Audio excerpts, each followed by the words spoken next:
آج ملک میں انسانیت سسک رہی ہے، انسانیت تڑپ رہی ہے، اور آج ملک میں ناانصافی کے بہت سارے مظاہر ہماری آنکھوں کے سامنے ہیں۔ یہ ملک ہمارا ہے میرے بھائیوں۔ مولانا ابوالکلام آزاد نے ملک کی آزادی کے وقت کہا تھا کہ مسلمانوں یہ ملک ہمارا ہے، اور اس ملک کا کوئی بھی فیصلہ ہماری آواز کے بغیر ادھورا ہے۔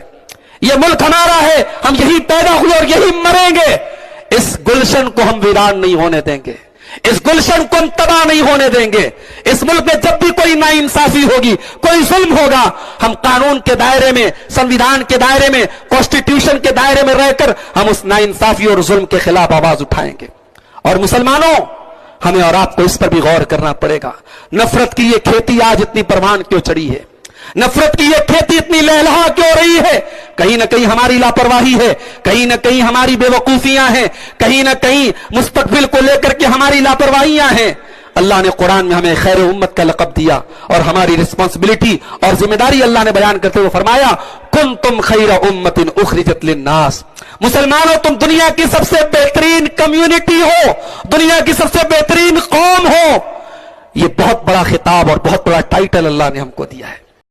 آج میں جانتا ہوں لوتا کے اندر اور پورے دنیا کے اندر بہت سارے ایسے لوگ ہیں جو بہت ساری باتوں کو صحیح جانتے سمجھتے ہیں۔ سماج کا ڈر، بڑوں کا ڈر، اپنے ملوں کا ڈر، اپنے مولویوں کا ڈر، اپنے اکابر کا ڈر ان کو حق بات کو قبول کرنے سے روکتا ہے۔ یہ کوئی نئی ریت نہیں ہے، یہ دور جاہلیت کی ریت۔ ڈرنا ہے تو اللہ سے ڈر، جو حق ہے اس کو قبول کر، جو سچ ہے اس کو قبول کر۔ دنیا والے کیا کریں گے میرے بھائی؟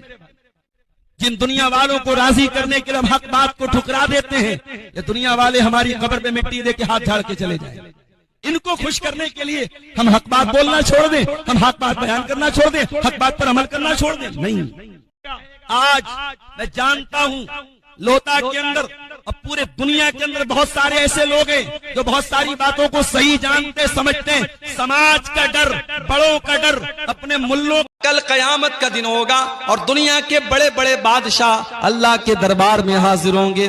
فرعون بھی آئے گا، قارون بھی آئے گا، نمرود بھی آئے گا، ہٹلر بھی آئے گا، ہندوستان کے وزراء اعظم بھی آئیں گے، ہندوستان کے بادشاہ بھی آئیں گے، ہندوستان پر حکومت کرنے والے لوگ بھی آئیں گے۔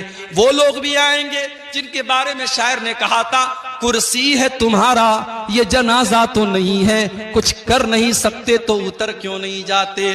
وہ بے شرم اور بے غیرت لوگ بھی آئیں گے جو کرسی اور اقتدار سے چپک کر کے رہنا جانتے ہیں۔ وہ لوگ بھی آئیں گے جن کو یہ لگتا تھا کہ ان کا اقتدار کبھی ختم نہیں ہو سکتا، ان کا پاور کبھی ختم نہیں ہو سکتا۔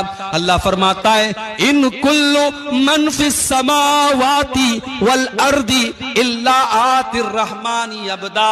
زمین و آسمان میں جتنے لوگ ہیں سب کے سب اللہ کی بارگاہ میں آئیں گے اور اللہ کے بندے بن کر کے آئیں گے۔ نمرود بھی اللہ کا بندہ بن کر کے آئے گا، قارون بھی اللہ کا بندہ بن کر کے آئے گا، فرعون بھی اللہ کا بندہ بن کر کے آئے گا، ابو جہل اور ابو لہب بھی اللہ کا بندہ بن کر کے آئے گا۔ لوگوں پر اتیاچار کرنے والے اور ظلم کرنے والے حاکم اور بادشاہ اور منسٹر بھی اللہ کی بارگاہ میں اللہ کے بندے بن کر کے آئیں گے۔ ابھی آپ نے نیوز میں دیکھا ہوگا کہ سیریا کے اندر ایک بہت بڑا ظالم جس کا نام بشار الاسد تھا، جو کئی سالوں سے وہاں حکومت کر رہا تھا اور بڑی بے دردی سے اس نے لاکھوں لوگوں کو مروایا تھا۔ اللہ تعالیٰ نے اس ظالم کے ہاتھ سے بھی حکومت کو چھینا ہے۔ آج وہ ظالم اپنا دیش چھوڑ کر کے بھاگ رہا ہے،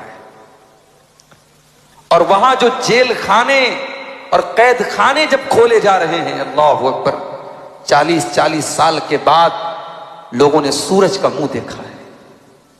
لوگ جیل سے نکل کر کے پوچھ رہے ہیں کیا صدام حسین کا دور ختم ہو گیا؟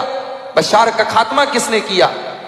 یعنی ان کو یہ بھی نہیں معلوم کہ یہ 2024 چل رہا ہے، وہ کیلنڈر کیا ہوتا ہے، تاریخ کیا ہوتی ہے، سمے کیا ہوتا ہے، وہ نہیں جانتے میرے بھائی۔ تو جس طریقے سے ہم نے سیریا کے اندر یہ حالات دیکھے، اللہ تعالیٰ کے قانون یاد رکھیے میرے بھائی، اللہ اپنی دھرتی پر ظلم کو زیادہ چلنے نہیں دے گا۔ ناؤ کاغذ کی صدا چلتی نہیں، ظلم کی ٹہنی کبھی پھلتی نہیں۔ ابھی ہمارے جس اسٹیٹ سے میں تعلق رکھتا ہوں اس اسٹیٹ سے بھی بہت ساری خبریں آپ کو ملتی ہوں گی. بہت ساری باتیں بیان کرنے کی نہیں ہوتی. آپ سمجھدار ہیں، عقل مند ہیں، خود سمجھ